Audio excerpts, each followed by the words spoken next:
Buenos días para todos. Bienvenidos en esta linda mañana del 22 de mayo del 2020. Primero, darle gracias a Dios por la vida que nos ha dado, por el descanso que nos permitió en la noche y por que nos dio licencia de amanecer vivos otra vez. Tengamos una oración. Amado Dios, te damos muchas gracias por tu misericordia, tu amor, tu bondad y tu fidelidad. Gracias porque durante el sueño nos cuidaste y nos has permitido despertar y tener vida. Muchas gracias por tu amor, por tu fidelidad y por tu bondad. Muchas gracias, Señor. Gracias por la vida que nos das. Gracias, Señor, por las bendiciones que recibimos de ti. Ponemos este tiempo en tus manos de reflexión. Por Cristo Jesús. Amén. Y continuamos con nuestras reflexiones, tanto en la mañana como en la tarde, basadas en la carta del apóstol Pablo a los Gálatas. En esta oportunidad vamos a tomar la parte del capítulo 3 de Gálatas, los versículos 17 hasta el 29. Capítulo 3 de Gálatas, 17 hasta el 29. Dice así: Esto pues digo, el pacto previamente ratificado por Dios para con Cristo, la ley que vino 430 años después no lo abroga para invalidar la promesa. Porque si la herencia es por la ley, ya no es por la promesa, pero Dios la concedió a Abraham mediante la promesa. Entonces, ¿para qué sirve la ley? Fue añadida a causa de las transgresiones, hasta que viniese la simiente a quien fue hecha la promesa, y fue ordenada por medio de ángeles en mano de un mediador. Y el mediador no lo es de uno solo, pero Dios es uno. Luego, ¿la ley es contraria a las promesas de Dios? En ninguna manera, porque si la ley fuera dada pudiera vivificar, la justicia fuera verdaderamente por la ley. Mas la Escritura lo encerró todo bajo pecado, para que la promesa que es por la fe en Jesucristo fuese dada a los creyentes. Pero antes que viniese la fe, estábamos confinados bajo la ley, encerrados para aquella fe que iba a ser revelada. De manera que la ley ha sido nuestro ayo para llevarnos a Cristo, a fin de que fuésemos justificados por la fe, pero venida la fe ya no estamos bajo ayo. Pues todos sois hijos de Dios por la fe en Cristo Jesús. Porque todos los que habéis sido bautizados en Cristo, de Cristo estáis revestidos. Ya no hay judío ni griego, no hay esclavo ni libre, no hay varón ni mujer, porque todos vosotros sois uno en Cristo Jesús. Y si vosotros sois de Cristo, ciertamente linaje de Abraham sois y herederos de la promesa.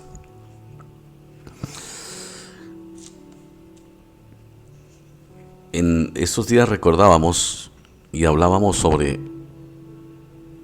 lo que fue primero antes de la ley del Sinaí, que fue la promesa a Abraham, en la cual se le dijo de parte de Dios que él había sido justificado por la fe. Y dice, y le creyó Abraham a Dios y su fe le fue contada por justicia. Esto está registrado en la Biblia en el capítulo 15 de Hechos. Luego vamos a encontrar también, siguiendo el orden bíblico, que en Éxodo 20 Dios da la ley del Sinaí. 430 años después de que Abraham le fue prometido que sería justificado, como así lo fue por medio de la fe, vino la ley. Y lo que San Pablo está diciendo aquí es que la ley del Sinaí no invalida la promesa hecha a Abraham 430 años atrás. O sea, la ley no quita, no borra la verdad que la salvación al ser humano le viene es por la fe, no por la ley. Cuando el Señor Jesucristo llamó a su pueblo, formó su pueblo de Israel, les dice, ya en el Sinaí les hace una advertencia. Les dice que si no cumplen sus mandamientos, no podían ser su pueblo. Les dice, si esa es obediencia a mis estatutos, seréis mi pueblo. O si no, había problemas, serían desarraigados del pueblo. Eso se lo dijo previo a la ley del Sinaí, a los 10 mandamientos. Pero 430 años atrás, le había enseñado al padre Abraham, al patriarca de todo el pueblo de Israel, que la fe era la promesa que Dios tenía para las naciones. Entonces viene la pregunta, ¿por qué más adelante, 430 años después, pareciera que Dios cambia de parecer, parece que Dios cambia de plan y ya no es por la fe sino por la ley? Porque ya les dice, si ustedes no cumplen, ustedes no son mi pueblo. Y el que no cumpla será desarraigado del pueblo, todos los mandamientos tanto morales como ceremoniales de la ley. ¿Qué está pasando? ¿Se contradice Dios? No. Por supuesto que Dios nunca se contradice. Lo que pasa es que ya vimos que el pueblo eligió el camino de la ley supuestamente para ser pueblo de Dios y no el camino de la fe. Nosotros los seres humanos siempre elegimos mal. Porque en nuestro orgullo y en nuestra vanidad y en nuestra soberbia creemos que podemos cumplir. Y le estamos de alguna manera diciendo a Dios que no queremos nada regalado. Nosotros somos tan suficientes, tan completos, que no queremos nada regalado, ni la salvación. Entonces, si se nos enseña de parte de Dios que la salvación es por fe, sin las obras, entonces ya decimos, no, eso no puede ser. Algo tenemos que hacer nosotros, porque regalado, pero no decimos regalado en el sentido del estar agradecidos, no, sino que el orgullo no nos deja. Entonces, como el pueblo prefirió escoger el camino de la ley y prometió cumplirla, pues Dios le dijo, pues ahora el que no cumpla mis estatutos será desarraigado del pueblo, porque el pacto para cumplir era bajo pena de muerte. Eso también está en Hechos 15. Quien no cumpliera el pacto entre Dios y el hombre se moría.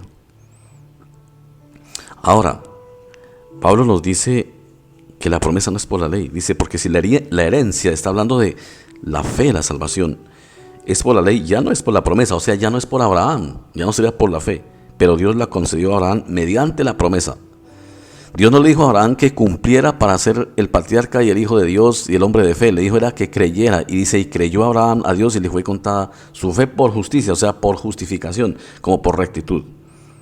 Y luego Pablo nos dice, entonces, ¿para qué vino la ley? Y en el versículo 19 nos da la respuesta. Entonces, ¿para qué sirve la ley? Fue añadida a causa de las transgresiones, hasta que viniese la simiente a quien fue hecha la promesa y fue ordenada por medio de ángeles en mano de un mediador. Entonces la ley fue dada por causa del pecado humano. La promesa para salvación ya estaba hecha. Cuando Dios llamó a Abraham, el pacto de la fe ya fue hecho en Abraham. Pero 430 años después, y Dios sabe por qué lo hizo, durante ese tiempo después, fue dada la ley por causa del pecado. O sea, para evitar que el hombre se desenfrenara por el pecado. Eso nos lo explica también en otra parte, después lo vamos a ver. La ley fue dada para ponerle freno al hombre por el pecado, pero no fue dada para salvar al hombre. San Pablo más adelante va a decir, y la ley también fracasó porque no pudo ni controlar el pecado del hombre.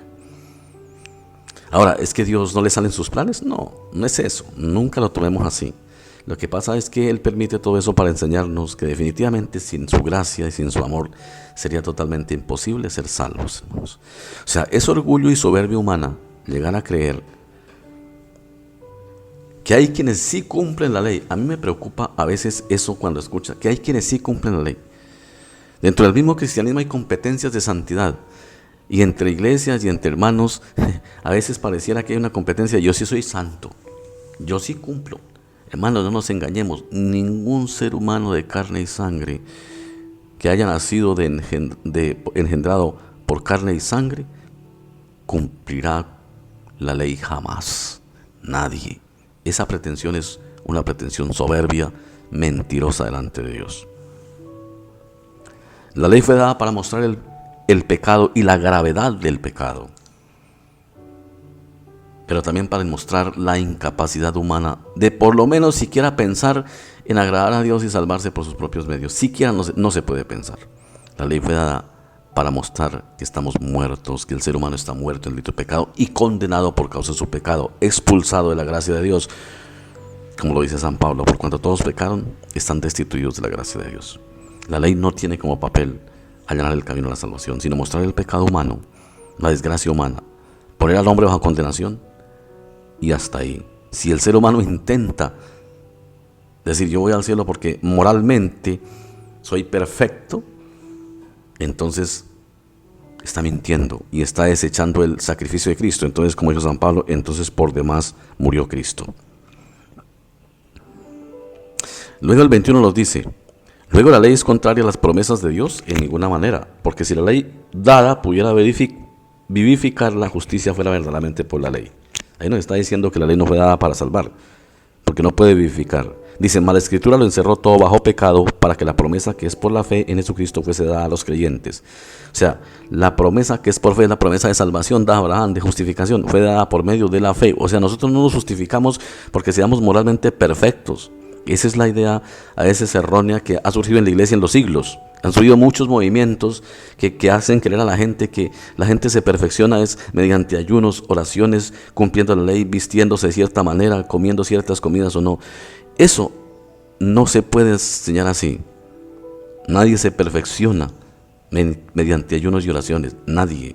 Ni nadie se perfecciona guardando ritos de comidas, y eso se lo dice San Pablo. La ayuno y oración no son para ello, porque eso no puede lograrlo. Entonces se convierten en obras, en ejercicios espirituales para alcanzar santidad. No es cierto.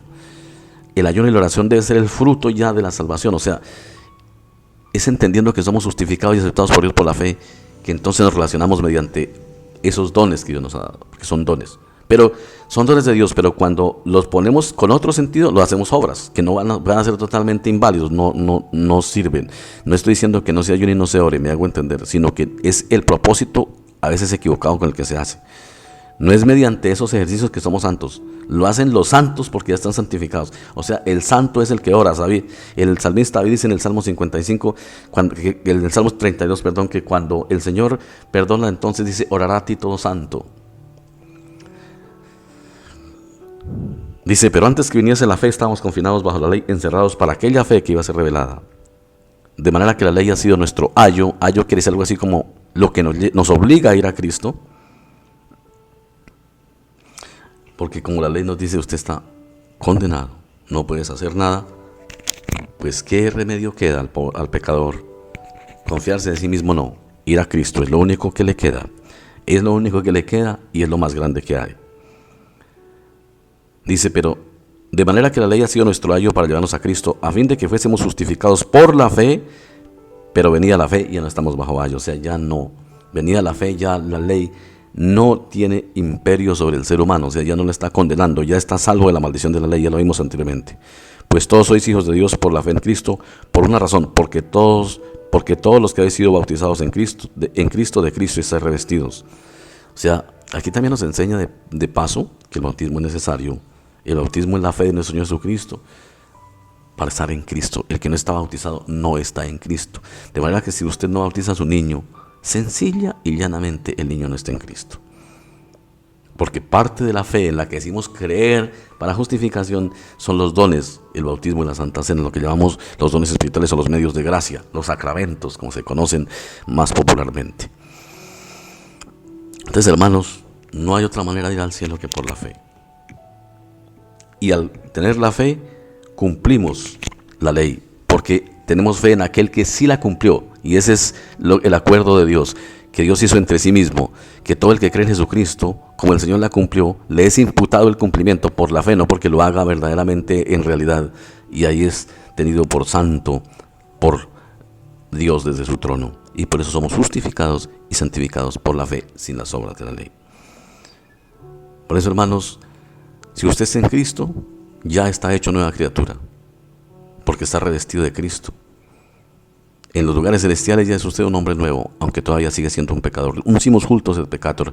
Por eso todos los días tenemos que reconocer dos cosas. Tenemos que reconocer en la vida todos los días dos cosas. La primera, que somos pecadores. Y la segunda, que somos santos a la vez y perdonados por Cristo. Y eso es lo que se hace mediante la oración. En la oración no es que viene el perdón, ya está dado. En la oración nosotros reconocemos el perdón de Dios y Dios nos absuelve en el día a día de la oración de nuestros pecados. El perdón ya está dado. No quiere decir que si no oramos hoy ya no somos perdonados.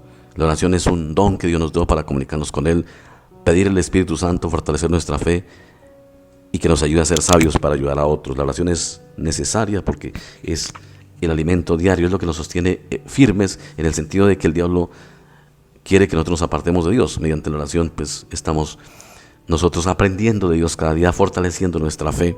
Es necesario. Lo que no es bueno es orar y ayunar en el sentido equivocado, para ver si eso es lo que nos hace más santos. No, porque eso no es lo correcto. La oración y todo lo demás que hacemos debe ser para agradecer a Dios, porque por la fe nos salvó. Ese es el verdadero sentido de la oración. Pero estamos en Cristo por medio de la fe, por medio del bautismo. Gracias, Padre, por esta mañana. Una vez más te pedimos que tú nos guíes. En este día te damos gracias. Te pedimos perdón porque hemos pecado, no hemos correspondido a tu gran amor. Y te pedimos que tú nos guíes y nos guardes, oh Dios, en este día. Encomienda a todas las personas en este día. Gracias, Padre. Gracias por la vida. Por Cristo Jesús. Amén.